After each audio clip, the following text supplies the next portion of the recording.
থানাৰ সাংগঠনিক সচিব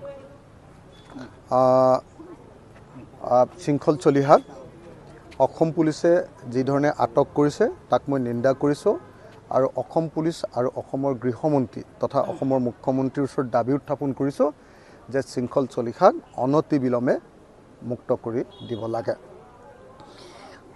আমাৰ দুলীয়াজনত যেটো ঘটনা ঘটিছে এই ঘটনাটো দুৰ্ভাগ্যজনক।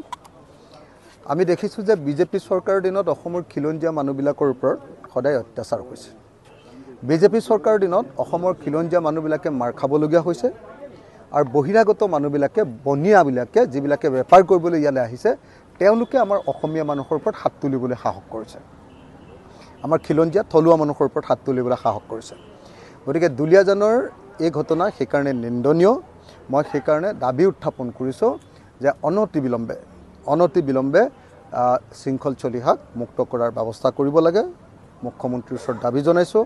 মই শিৱসাগৰৰ বিধায়ক হিচাপে দাবী জনাইছোঁ, ৰাইজৰ দলৰ সভাপতি হিচাপে দাবী জনাইছোঁ আৰু আশা কৰিছোঁ যে অতি সোনকালে চৰকাৰে এই সম্পৰ্কত এটা সিদ্ধান্ত গ্ৰহণ কৰি আমাৰ শৃংখলক উলিয়াই দিয়াৰ মোৰ ভাই শৃংখলক উলিয়াই দিয়াৰ ব্যৱস্থা কৰিব।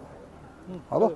আমাৰ শিৱসাগৰ নগৰৰ আটাইতকৈ পুৰণি শিক্ষানুষ্ঠান এখনৰ ভিতৰত 137 বছৰীয়া পুৰণি বেজবৰুৱা উচ্চতৰ মাধ্যমিক বিদ্যালয়। এই বিদ্যালয়ত এটা ছায়েন্সৰ লেবৰেটৰী প্ৰতিষ্ঠা কৰিবৰ কাৰণে আজি আধাৰশিলা স্থাপন কৰা হ'ল আৰু সেই অনুসৰি 4 মাহৰ ভিতৰত আমাৰ ছায়েন্স লেবৰেটৰীটো কমপ্লিট কৰা হ'ব। মই আমাৰ প্ৰিন্সিপাল মেডামৰ লগত একেলগতে আমি উমৈহতীয়াকৈ প্ৰিন্সিপাল মেডাম আৰু মই একেলগতে আমি আধাৰশিলা স্থাপন কৰিলোঁ আৰু আশা কৰিছোঁ আমাৰ কণ্ট্ৰেক্টৰে আমাক সময়মতে লেবৰেটৰীটো সম্পূৰ্ণ কৰি দিব আৰু আমাৰ ছাত্ৰ ছাত্ৰীৰ কাৰণে বৰ উপকাৰ হ'ব। শিৱসাগৰ আপোনালোকে সকলোৱে জানে যে অসমৰ শিক্ষাৰ প্ৰাণকেন্দ্ৰ। আজিৰ দিনটোতো আপোনালোকে দেখিছে যে গুণোৎসৱ পাতিলে 1 নম্বৰত সদায় শিৱসাগৰ থাকে আৰু বিশেষকৈ আপোনাৰ স্কুল হয়নে নহয়?